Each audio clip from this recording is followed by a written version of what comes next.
did you know that 91% of people think their managers or leaders are not good because of poor communication skills?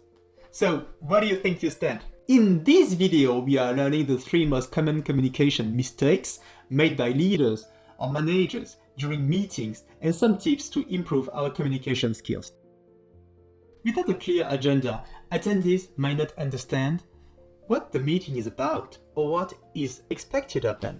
This can lead to unproductive discussions or wasted time and frustration. Also, if the agenda isn't shared beforehand, participants might not be prepared to contribute.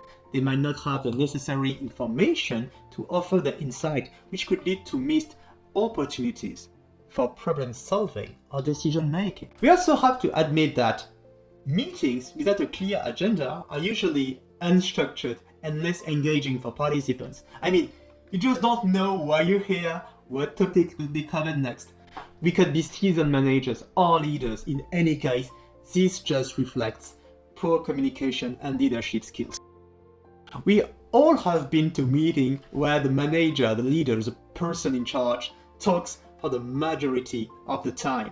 It's not a discussion where everyone is expected to contribute, but a monologue. And I can see you smiling on the other side. You know what I'm talking about, right? So we have to admit that this type of behavior leaves little room for others. Team members might hesitate to share their thoughts because they feel like the person in charge won't listen or their ideas won't be valued.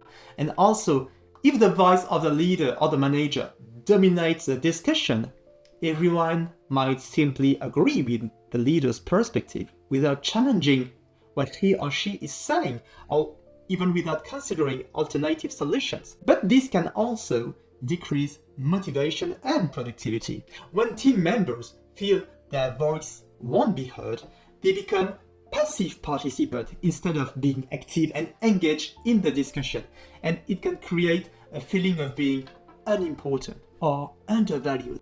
When a manager or a leader dominates a conversation, it creates kind of a one-way communication flow that can have a negative impact on the team.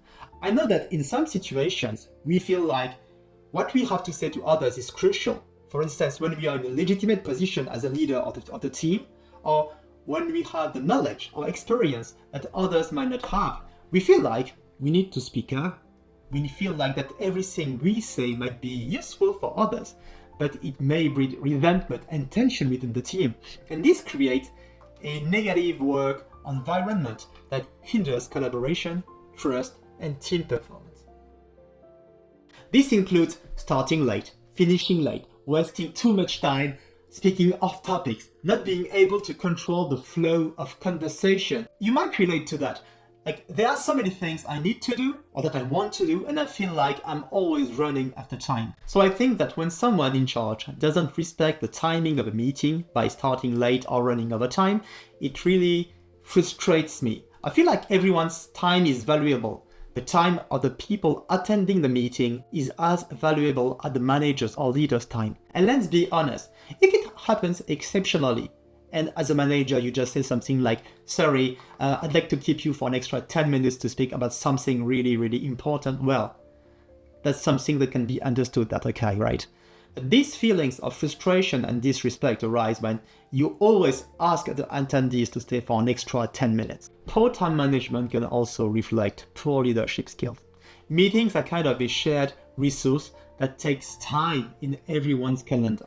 So if the manager or the person in charge is constantly late, unprepared, allows meeting to run over time, or just cannot control the flow of conversations, it sends the message that time management is not a priority, or that some people's opinion or point of view are not valuable. And this can lead to a culture of procrastination, disrespect for deadlines, and tensions among team members. Okay, I could hear some people saying that it's okay if we are a bit late or if we finish the meeting a bit later. After all, it's just an extra 10 minutes, 15 minutes, and some points have to be addressed right now because we are all together in the meeting.